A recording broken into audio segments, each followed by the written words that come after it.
का झगड़ा ये सारा, दम है शायर ने कहा अब ठहरो जरा।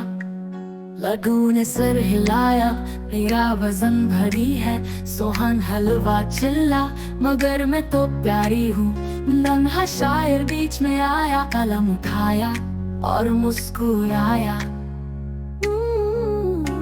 सब मिठियों पे नज़्में लिखती, मगर माँ ने डंटा ये खाने की चीजें हैं। नन्हे ने कहा पर माँ जान, शायरी से तो सब कुछ मीठा हो जाता है।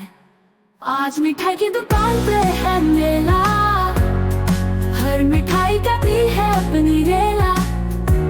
क्योंकि नन्हे शायर ने छोड़ दिया है, हर डब्बे पे एक शायर लिख दिया है।